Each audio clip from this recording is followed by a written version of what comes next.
बड़ा महिमामय है आश्रय। अभी परसों ही शायद एक भगत जी हैं, वो कह रहे थे रात्रि के दर्शन और उत्सव मना करके जा रहे थे और अचानक नींद आ गई। पूरी रात उनको लगा, अचानक नींद आ गई तो पार्श्व में बैठे हुए जनों ने सावधान किया, तो फिर गाड़ी से उतरे, मुख धोया। फिर ऐसा हुआ कि 15-20 मिनट सत्य कहते हैं, वो कह रहे थे हम धाम में खड़े, एक शब्द भी झूठ नहीं बोल रहे, मुझे होश ही नहीं रहा और मेरी गाड़ी कैसे चलती रही। 15-20 मिनट बाद जब चेतना आई तो घबरा गए कि गाड़ी कौन चला रहा था। और जहां बहुत सी गाड़ियां आ जा रही, उनका निश्चित प्रभु मेरी गाड़ी बैठकर चला रहे थे। मैं एक शब्द भी झूठ नहीं बोल रहा, कोई बड़ाई की बात नहीं कर रहा। ये मेरा हृदय, कोई माने न मान, वो कह रहे मेरा हृदय देख रहा था मेरे प्रभु चला रहे हैं। उत्सव करके रात्रि का दर्शन पूरा और फिर गए तो अचानक एकदम ऐसी नींद की स्थिति। अच्छा, दिन की दिनचर्या अपनी गृहस्थों की होती है और रात में पूरा यहां जगे तो फिर सर्वतो भावेन आप प्रभु के प्रति समर्पित है। वो आश्चर्य जीवन मंगलमय हो जाएगा। मान लीजिए एक बार श्री नारदानंद सरस्वती जी महाराज नैमिषारण्य के कहीं संतों की संगोष्ठी में जाना था, बहुत दूर। बहुत विद्वान वेदांतदर्शी ब्रह्मबोध संपन्न महापुरुष थे नारदानंद सरस्वती जी महाराज। रास्ते में गाड़ी खराब हो गई, जहां कई किलोमीटरों तक कोई नगर नहीं, कोई। अब वहां संतों की सभा में पहुंचना था, कैसे? तो दंडी सन्यासी थे, तो उनका देखो ये बात किसी से कहना नहीं, ऐसे रखा दंड नारायण को और कहा स्टार्ट करो। स्टार्ट हो गई। जब लक्ष्य में पहुंची दंड नारायण को हटा लिया। कोई दुर्लभ नहीं है। अनंत ब्रह्मांडों को जो अपने संकल्प से चला रहे हैं, वो एक हमारे जीवन के रक्षक हो, ये कोई आश्चर्य की बात नहीं। शरणागत के लिए कोई आश्चर्य नहीं। वो देहातीत स्थिति एक क्षण में प्रदान कर सकते हैं, हमें कल्पों लग सकते हैं। इसीलिए यहां कहा नमो नित्यम वृंदावन तरुलताभ्या करुणया। वृंदावन की लता खगमृग पशु पंछी, वृंदावन के रसिक जन, वृंदावन वासी जन, ये सब करुणामयी लाडली की करुणा स्वरूप है। ये हम पर दया करें। किरंतिभ्या, इनकी कीर्ति का गान करें, इनके दर्शन करें, स्पर्श करें, इनकी बातें सुने और स्मरण करें तो विभांतिभ्या पावे प्रकृति रस सारात्म महसा। प्रकृति रस से परे जो सार तत्व है, परम रस प्रेम, वो तुम्हारे हृदय, और प्रेम ही देहातीत स्थिति प्रदान करता है। चाहे आत्मरति बोलो या प्रिया प्रीतम की रति, माने प्रेम या आत्म प्रेम, तो इतना गाढ़ अवस्था की अवधूत स्थिति शरीर की शुद्ध ही नहीं है।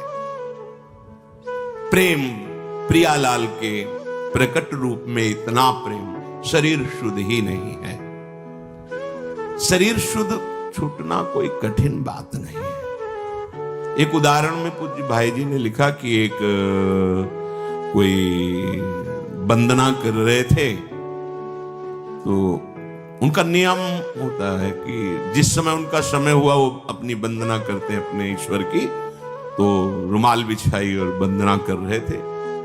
तो कोई नवयुवती किसी अपने प्रीतम से मिलने के लिए जा रही थी, जहां नियत स्थान था। वो उसके ध्यान में भाव में भरी उसको लांग के चली गई। वो रास्ते में ही कर रहे थे। अब वो वंदना करके देखा कि वही स्त्री कुछ क्षण बाद लौट के आ रही। तब कहा, क्यों तुम्हें इतना ज्ञान नहीं कि मैं वंदना कर रहा था और तुम हमारे को लांग के चली गई? कब? बोले अभी थोड़ी देर पहले। आप वंदना कर रहे थे, किसकी? बोले अपने मालिक की, आराध्य देव की। हम तो एक नाशवान शरीर के राग में थी, तो इतने बड़े तुम हमें नहीं दिखाई दिए, लांग के चली गई, और तुम अनंत ब्रह्मांडों के मालिक की वंदना कर। तुम्हें पता चला कि मैं तुम्हें नांग के चली गई, क्या वंदना कर रहे थे तुम? हम तो एक नाशवान शरीर में आसक्त थी, उससे मिलने गई थी, तो तेरी शुद्ध नहीं रही, तेरे को नांग के चली गई, मुझे पता नहीं। लेकिन तू परम आराध्य देव की, परम प्रभु की आराधना कर रहा, तुझे पता चला मैं नांग के चली। कहां तेरी एकाग्रता थी, कहां तेरे को प्रेम है? ये बात देह शुद्ध भूलना कोई बड़ी बात नहीं, बड़ी बात है तन्मय हो जाना। हमारा राग एक जगह एकत्रित हो जाए, गलत जगह एकत्रित होगा, विनाशी जगह में एकत्रित होगा, तो परिणाम में गलत और विनाशी हाथ लगेगा। इसीलिए इस अमूल्य प्रेम को प्रभु के नाम रूप लीला धाम में समर्पित करना चाहिए। ये महिमा धाम की कृपा से प्रकट होती है। देहातीत अवस्था देखा गया है महापुरुषों के जीवन में। श्री भोलानाथ जी महाराज बहुत ही पढ़े लिखे, लौकिक विद्या के भी पारंगत विद्वान, मन में श्री प्रिया प्रीतम राधा कृष्ण के प्रति आकर्षण, जब सर्वस्व छोड़कर वृंदावन आए। देखो, निश्चय में बड़ी सामर्थ्य होती है। वृंदावन आकर उन्होंने निश्चय किया कि मेरे जीवन का लक्ष्य अब है श्यामा श्याम की प्राप्ति। बहुत धैर्यपूर्वक निश्चय करना चाहिए। उपासकों से जब एकांतिक वार्ता होती है किसी किसी उपासक से, तो जब वो प्राकृतिक आकर्षण में दुखी दिखाई देता है, तब लगता है कि कृपा के प्रवाह में परमार्थ में तो आ गया है, पर इसका निश्चय नहीं है। क्योंकि निश्चय ना होने के कारण भोगाकर्षण में वो जलता है और चाह करता है भोगों की। तो उसको लगता है कि ये लोग बड़े भाग्यवान हैं जिनके पास जिन भोगों की मैं चाह कर रहा हूं, उन भोगों को भोग रहे हैं। ये बड़ी ही निंदनीय बात हृदय में बैठती है। बड़ा जीवन जलनमय हो जाता है, क्योंकि परमार्थ का निश्चय नहीं, पथिक परमार्थ का, और भोगों के प्रति महत्व बुद्धि, सुख बुद्धि। इस स्थिति के साधक को चाहिए धैर्य पूर्वक सत्संग सुनकर विवेक के द्वारा ये निश्चय करे कि मेरा सौभाग्य कितना बड़ा, हमें धाम मिला, ना जानते हुए ना चाहते हुए परम मार्ग मिला। बिल्कुल कहीं ऐसी कोई साधना नहीं, पर प्रिया प्रीतम के प्रेम मार्ग के पथिक कहलाने का सौभाग्य मिला। संसार के प्रपंचों में महान क्लेशों में पिसते हैं जीव, प्रभु ने निकाल दिया, कोई जिम्मेवारी नहीं। एक ही जिम्मेवारी है, अपनी श्वासों को प्रभु के चरणों में अर्पित कर दो। समस्त प्रपंचों से रहित परम स्वतंत्र जीवन भगवत मार्ग का। पर आप समझ नहीं पा रहे। आपको लगता है कि इन भोगों को भोगने वाले बड़े भाग्यवान हैं, बड़े सुखी हैं। यही हमारी दुर्दशा है। हम अपने मार्ग को ना जानने के कारण भ्रमात्मक भोगों में सुख मानकर जलते रहते हैं। ऐसे साधक को जब माया अपना आकर्षण पैदा करती है तो फिसलने में देर नहीं लगती। इसलिए श्रीपाद, पहले आप निश्चय करो। वृंदावन आपको मिला, सत्संग मिला, तो निश्चय में कमजोरी क्यों है? ये आशा की फांसी क्यों बनाए हुए हैं कि अभी तो नहीं पर कभी? ये आशा श्री जी से मिलन की बनाओ। प्यारे जू आज तो नहीं पर कभी तो मिलेंगे ना। ये आशा नहीं है। आशा इस बात की है कि आज तो नहीं पर कभी अवसर लग जाए तो ये भोग मिल जाएंगे। अंदर देख लो, ये अंदर की बात है। आशा ही परमम दुखम नैराश्यम परमम सुखम। इसे समझ नहीं पा रहे आप। दुख के लिए आप खुद रास्ता अंदर रखे हुए हैं, जगह रखे हुए हैं, आशा, भोगों की आशा। तुम आज निश्चय नहीं कर सकते कि हमारा मार्ग प्रिया प्रीतम की प्राप्ति का हमें सौभाग्य से मिल गया। कितने हो भाग्य। जहां श्रीपाद कह रहे हैं पुनंति ब्रह्म रुद्रादीन एषाम चरण रेणवः सर्वभावेन में सेव्य अस्ते वृंदावन वासिनः। भगवान रुद्र, शंकर, ब्रह्मा आदीन और भी बड़े बड़े महापुरुष एसाम चरण रेणवः, जिनकी चरण रज के लिए तपस्या करते हैं, प्रार्थना करते हैं, याचना करते हैं, जो रज शिव शनकादिक याचन सर्वभावेन में सेव्यास्ते वृंदावन वासिना। हमें सौभाग्य मिला कि सर्वतोभावेन ना चाहते हुए भी हम रज में वास कर रहे हैं। कहां ऐसी चाह थी अखंड वृंदावन वासी बने, कहां चाह थी श्यामा श्याम के अनन्य उपासी बने। कृपा रूपी अनुग्रह रूपी वायु ने मुझे पहुंचा दिया। किस रज में रह रहे हैं?